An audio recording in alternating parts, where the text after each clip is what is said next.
Welcome, and welcome to part two of our podcast series on Venezuela sanctions and the important updates that have occurred.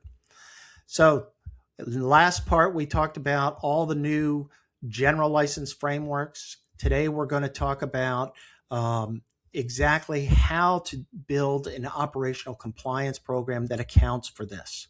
If you haven't listened to part one, I strongly encourage you to start there before continuing with this episode. Today, we're going to get operational. The compliance program question. What does a company actually need to build to execute Venezuela-related transactions safely, accurately, pursuant to the new general license? Because these new general license exists and there are some great commercial opportunities, they create real risk, though, in the sense of complying with all of the conditions. So let me walk you through 5 program elements that every company engaging in these transactions must have in place. 1, transaction scoping. Before anything else, before commercial negotiations advance, before term sheets are exchanged, before any contracts are signed, legal and compliance personnel must confirm which authorization applies to the transaction. GL46B, GL51B, and GL52 have overlapping but distinct scopes. A transaction may implicate multiple general licenses simultaneously. So the first thing is to confirm that you have an established U.S. entity which was formed on or before January 29th, 2025 to engage in the transaction. And this is not a one-time exercise. Venezuela sanctions authorities remain subject to amendment, replacement, suspension, or revocation. So you've got to make sure that even if you get through the first step, that you check again to make sure there haven't been any changes to the applicable licenses. Step 2, counterparty due diligence. And I want to emphasize this, that standard OFAC screening is necessary but not sufficient for Venezuela-related transactions. Screening against commercially available databases will not satisfy the diligence requirements imposed by the jurisdictional restrictions in GL52, 46B, and 51B. The reason is that those jurisdictional restrictions are triggered by ownership and control structures, not just SDN designations. A counterparty that does not appear on the SDN list may nonetheless render a transaction unauthorized because it is owned or controlled by a Russian person, or because it participates in a joint venture with a Chinese entity. Standard screening may not catch that. Effective diligence requires a full beneficial ownership analysis, tracing ownership structures to identify the ultimate beneficial owners. And the diligence scope, therefore, extends beyond the immediate contractual counterparty. You need to review all the transaction participants, suppliers, intermediaries, vessel owners, vessel operators, charterers, insurers, brokers, port operators, terminal operators, and financial institutions. Every party in the chain has to be evaluated, and vessel-specific diligence is particularly important. The general licenses do not authorize transactions involving blocked vessels, and vessel eligibility must be confirmed independently. Written sanctions certifications and corporate documentation from key counterparties regarding the absence of prohibited jurisdictional connections provide additional assurances and evidentiary value in the event of a regulatory inquiry. And diligence does not end at deal execution. Rescreening must occur at critical transaction lifecycle stages, including before cargo loading and before payment. All diligence materials must be retained as part of the transaction compliance file.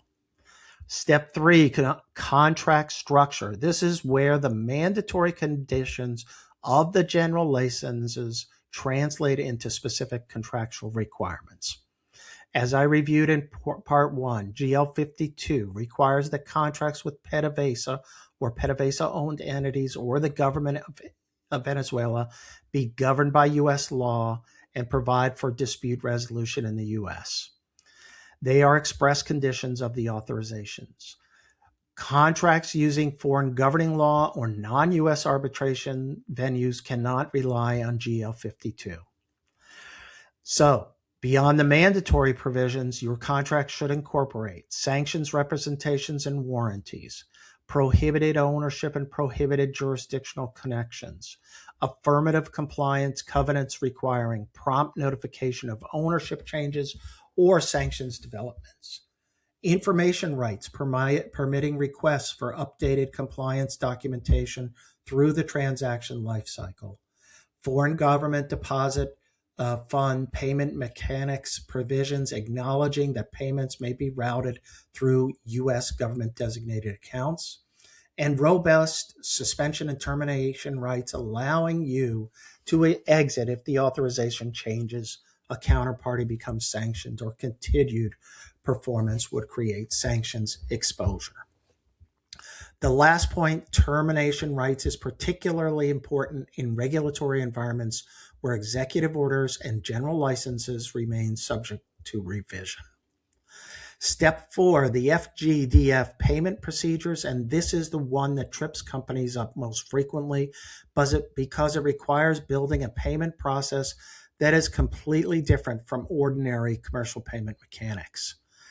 And the principle I want you to focus on is build that payment process before you need it.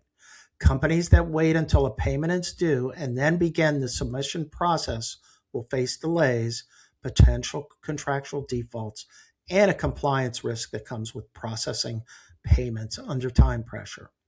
Your internal payment procedures should require, at a minimum, a prepayment legal and compliance review, documented in writing confirming the authorization, the identity of the counterparty, whether FGDF applies, and that all conditions of the applicable general license have been satisfied, with no payment released without that documented approval. A standard FGDF submission package should be prepared with templates ready to send to depositor inquiries at state.gov that contains executed contracts, invoices, product specifications, and other contractual information. Commercial teams need to understand this process. They need to be trained on it, and they need to be alerted that it's going to add time to the process and to the transaction procedure. Step 5, reporting. And I want to be direct about the stakes here. The reporting obligations under these general licenses are substantive compliance requirements with hard deadlines. A failure to report timely and accurately is an independent basis for an enforcement action.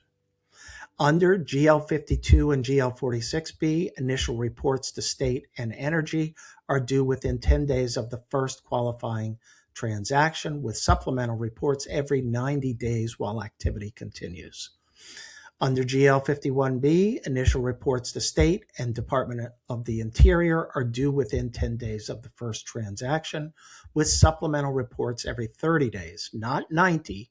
These deadlines run from transaction execution. The new Venezuela General License Framework creates genuine commercial opportunities that did not exist before early 26. The authorizations are broad. These are real pathways, but the conditions are real. The contractual requirements are real. The payment process is real. The compliance investment required is substantial, but it is not optional. The Venezuelan general license are the path. So let's get out there, build the compliance infrastructure to walk that path safely. Thanks for listening, and I'll talk to you next time for another episode of Corruption, Crime, and Compliance.